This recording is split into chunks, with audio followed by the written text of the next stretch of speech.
जय श्री कृष्ण। सर्वे भवन्तु सुखिनः, सर्वे सन्तु निरामया, सर्वे भद्राणि पश्यन्तु माँ कश्चित् दुख भाग भवेत्। दोस्तों नमस्कार, मैं पंडित अनिल मिश्रा आप सभी दर्शकों का हार्दिक अभिनंदन करता हूँ, स्वागत करता हूँ। दोस्तों आज रक्षाबंधन त्यौहार मनाई जा रही है।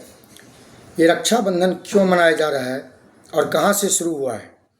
तो कहता है जेन बद्धो बलि राजा दान वृंदो महाबलः तेन त्वं प्रतिबध्नामि रक्ष माचल माचलः। यह कहानी राजा बलि से शुरू हुआ था। जब भगवान नारायण राजा बलि को जीतने के लिए गए हैं तो युद्ध में तो उनको जीत नहीं सके, तो छल के द्वारा उन्हें जीतने की कोशिश की। एक बामन का रूप, एक बच्चा का रूप बन के उनके पास गए हैं और उनसे बोले हैं कि मुझे भिक्षा चाहिए। तो राजा बलि बोले, बोलिए क्या चाहिए? तो बोले 3 पग जमीन चाहिए। तो बोले सोना चांदी हीरा मोती जवाहरात लो, 3 पग जमीन से क्या होगा? तो बोले नहीं, मुझे 3 पग जमीन ही चाहिए। तो वहाँ पे राजा बलि का जो गुरु शुक्राचार्य थे वो समझ गए। वो उन्होंने राजा बलि को बहुत मना किया, लेकिन राजा बलि माने नहीं। तो फिर उन्होंने बामन ब्राह्मण रूप जो भगवान नारायण थे उनको 3 पग जमीन देने के लिए तैयार हो गए। तब बामन भगवान ने बोला उनको कि वैसे नहीं, संकल्प करो। तो जैसे संकल्प लेने के लिए बैठा, जल लिया, तो जल में शुक्राचार्य घुस गए, जल निकल नहीं रहा था। तो बामन भगवान कुश लेकर के उस जल में डाल दिए, जिससे उनका आँख फूट गया, एक आँख काना हो गया। तब जल गिरने लगा।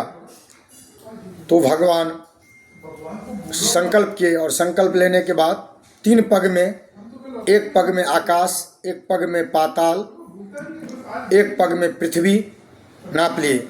और 3.5 पग का बात हुआ था कि 3.5 पग जमीन चाहिए। तो आधा पग बाकी रहा। तो उन्होंने बोले कि हे राजन, आधा पाँव तो ज़मीन बाकी है, वो कहाँ दोगे? तो राजा बलि बोले कि हे नारायण, अब तो एक बालक के रूप में आए थे, एक बामन के रूप में आए थे, अब तो पूरा संसार ही आप नाप लिए हैं, फिर भी हम वचन से पीछे नहीं हटेंगे।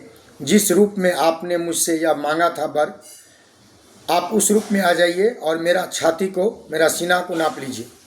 फिर आधा पग में भगवान ने उनका सीना को नाप लिया और भगवान नारायण प्रसन्न हो गए। प्रसन्न होने के बाद उनको बोले कि अब वर मांगो। तो बोले जिसके सामने साक्षात नारायण आया हो उन्हें क्या चाहिए और? तो बोले नहीं, कुछ ना कुछ मांगो। तो बोले आज से आप मेरे घर में रहिए और जब मेरी आँख खुले रात में सोने के बाद सुबह, तो आप मुझे दर्शन दें। तो भगवान बोले ए मस्त। तो उस दिन से भगवान राजा बलि के यहाँ रहने लगे और उनको सुबह 4 बजे नींद खुलता था तो भगवान को सामने में पाते थे, भगवान उनके सामने खड़े रहते थे। बहुत समय बीत गया। इधर माता लक्ष्मी भगवान नारायण को खोजने लगे। खोजते खोजते उनको पता चला कि राजा बलि के यहाँ भगवान नारायण हैं।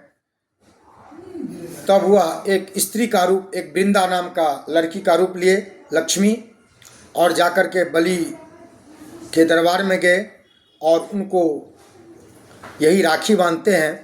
कहता है जेन बद्धो बलि राजा दान वृंदो महाबलः तेन त्वं प्रतिबध्नामि रक्ष माचल माचलः। वृंदा नाम की जो बहना थी वह राजा बलि को राखी बांधते हैं। तब राजा बलि उनसे बोलते हैं कि बहना बोलो क्या चाहिए तुम्हें? तब उन्होंने बोले कि आप जो ये बामन भगवान विष्णु को पकड़ रखे हैं उनको मुक्त कर दीजिए। तब महालक्ष्मी अपनी रूप में आई और भगवान को वहाँ से ले गए हैं। यही कहानी है। और इस रक्षाबंधन से भाई बहन का प्यार, जो एक दूसरे को बांधता है, भाई बहन का रक्षा करता है, बहन भाई के लिए आशीर्वाद मांगता है, पंडित जजमान का रक्षा करते हैं, जजमान पंडित को धन दौलत देकर रक्षा करते हैं, एक दूसरे से बंधे हुए हैं। यही रक्षा विधान है, यही रक्षाबंधन का मेन उद्देश्य है। जय श्री कृष्ण।